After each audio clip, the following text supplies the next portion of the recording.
As we move past the halfway point of the NFL season, teams across the AFC and NFC are seeing upsets left and right. Although these teams may have gotten a big win this season, does that mean they're contenders? Hello everyone and welcome back to another edition of Penn State Sports Night. I'm Lexy Leidlein, joined by Garcia and Joe Callahan. Today we will be discussing what teams are buying into and what teams we are selling. So gentlemen, let's start with the Carolina Panthers and the Arizona Cardinals. Carolina Panthers are 5-5, just ruined the near-perfect Arizona Cardinals season, giving them their second loss. With QB Cam Newton reuniting with Charlotte, are you buying into a Panthers comeback? You know, the Cardinals are one of the best teams in the NFL, if not the best, right? And they have the MVP candidate in Kyler Murray, their QB1, and wide receiver number 1, DeAndre Hopkins, he was out. So this was obviously not a good game for the Cardinals. I think that they need to just bounce back and just move on. If I'm Coach Cliff Kingsbury, I'm not even watching film. I'm not even pointing out the errors. I'm just regrouping and moving on. Now, I don't want to downplay the Carolina Panthers, their game, because they had an awesome game. Cam Newton reuniting with his former team, 2 touchdowns, 1 rushing, 1 passing in his return, and Christian McCaffrey returning to his all-pro self, rushing and catching 161 yards. So it's 161 total all-purpose yards. This was a great game. And then on the flip side of the ball, the Panthers defense, they showed why they're the number 2 ranked defense in the NFL, giving up, well, they had an interception and they had 4 sacks. So they played great on both sides of the ball. So I think the Cardinals, I'm not really buying that this was a bad win or a bad loss for the Cardinals. Instead, I'm buying that it's a good win for the Panthers. I think the Cardinals just need to regroup and move on.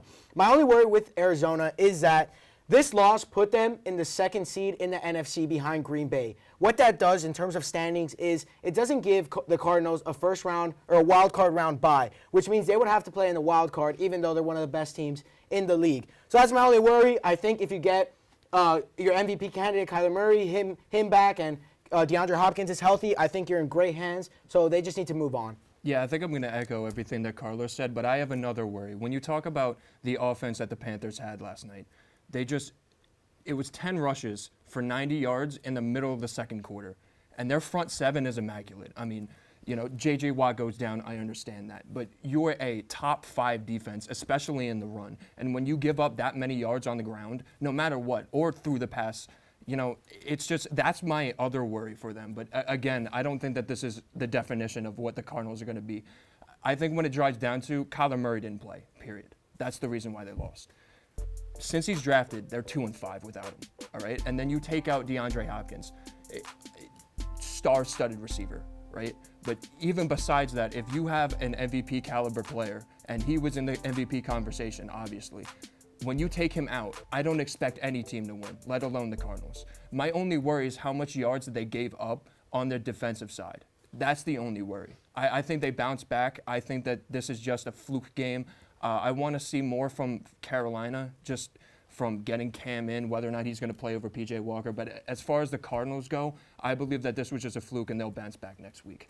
Yeah, I definitely think Carolina had a really good win, but I'm excited to see Kyler and DeAndre come back and play with Arizona because I think they are definitely a powerhouse and not to be messed with when they have their team at full health.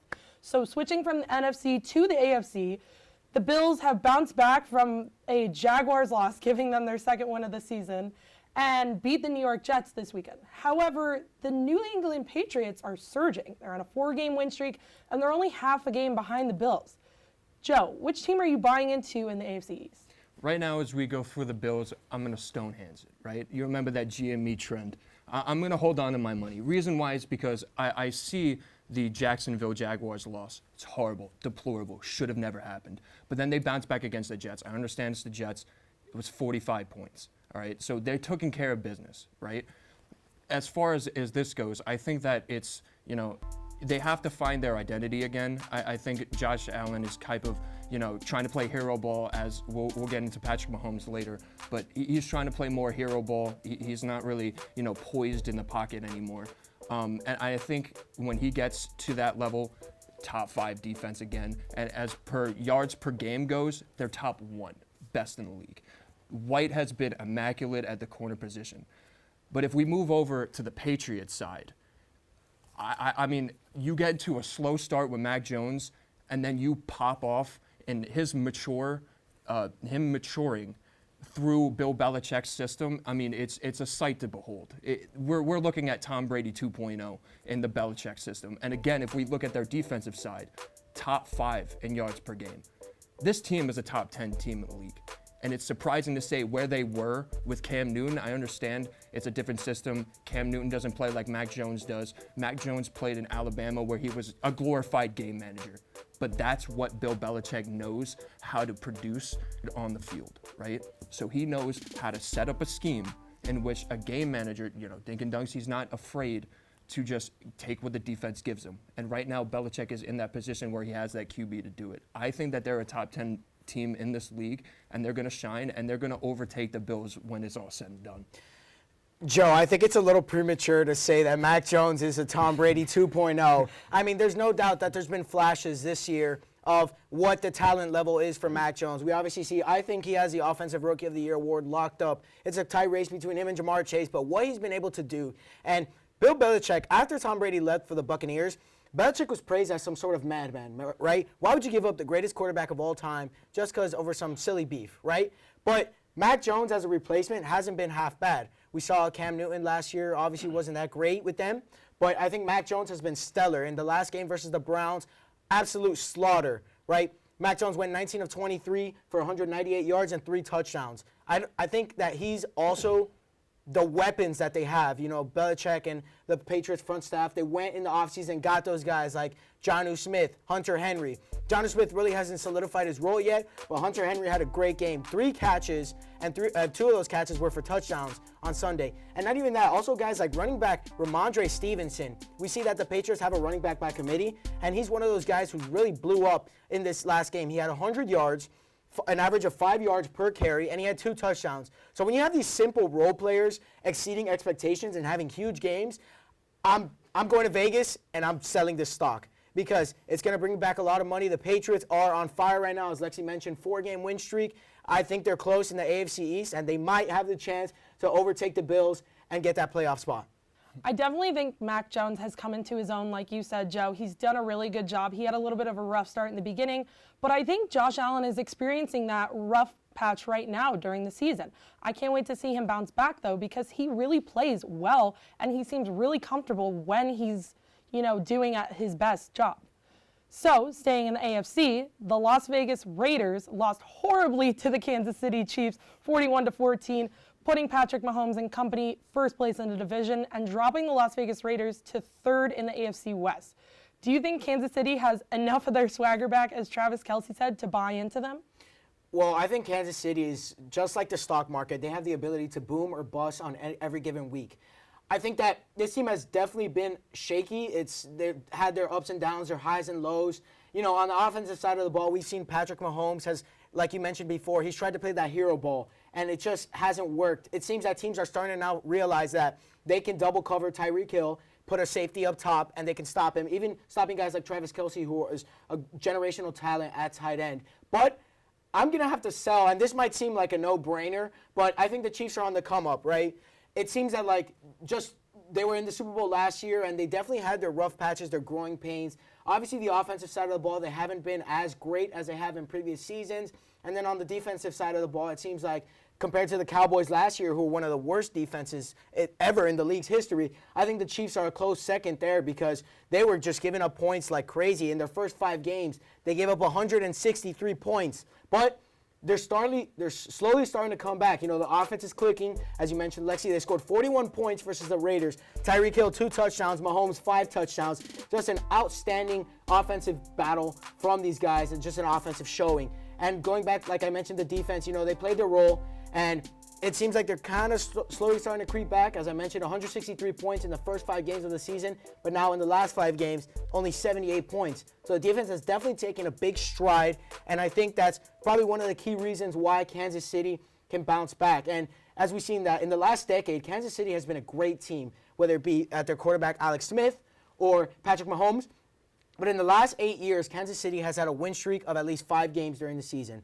Right now they're on a 3-game win streak, and they have the potential to make it 9 straight seasons if they beat the Cowboys next week and then the Broncos on December 3rd. So I think this team definitely has the talent and the potential to make it back to the Super Bowl as they were last year, but definitely both sides of the ball have to step up, and it can't just be Patrick Mahomes throwing for 5 touchdowns every game. It's not going to work in this league. Yeah, echoing the same thing of him. Patrick Mahomes has tried to play hero ball for 3 years now, and defenses are trying to figure it out. He needs to learn how to take a sack.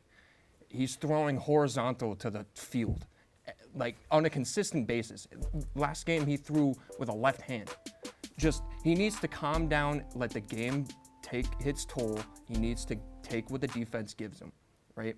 But if I go into the loser, I mean, the Chiefs cut through the Raiders defense so much that they found surgical scissors on the field. It was deplorable. And no one can really, predict what happened to Gruden, what happened to Ruggs, what happened to Arnett. But I mean, when you go into the Raiders, right? 3 weeks ago on this show at this desk, I said that they were the most overrated and worst division leader in the NFL, right? 3 weeks ago. That was before Gruden, that was before Ruggs, and that was before Arnett, right? Again, I think it would have happened either way. I trusted the Chiefs more. And in 3 weeks, they've hopped the Chargers, who are struggling right now, and they've jumped the Raiders in order to be first place. Raiders are back now down to third. And they might lose more games to put them below the Broncos. This team was ravaged with what it had to go through over the last few weeks. When we talk about the Eagle game, they had a really nice bounce back from Gruden. Then you lose to the Giants. And then now you get pummeled by the Chiefs, all those teams were struggling. I understand that you beat the Eagles, but still, the Raiders were not a good team. And I saw this week 7. Right now, they're just not really put together. And the Chiefs, obviously, we saw it last night. I mean, everything was going for them. So if I'm talking about who I'm putting money in, if you still have Raiders stock at this point, I don't know what you're doing. If you still do, I would advise you to definitely put it into another team. I would suggest the Chiefs. But yeah, I just think that the Chiefs were more trustworthy from day one. Patrick Mahomes needed to calm down.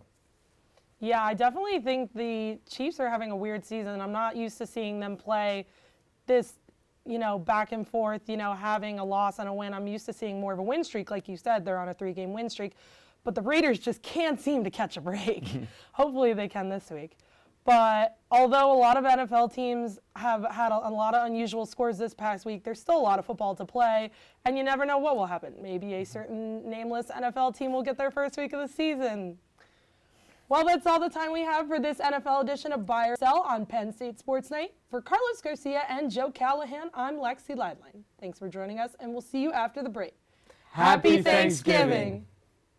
Thank you for watching this edition of Penn State Sports Night. If you're a fan of our content, please be sure to subscribe to our YouTube channel for more clips. Also, follow us on Twitter at PSSN TV and on Instagram at PSU Sports Night to keep up with all the action. For all my colleagues, we are Penn State Sports Night.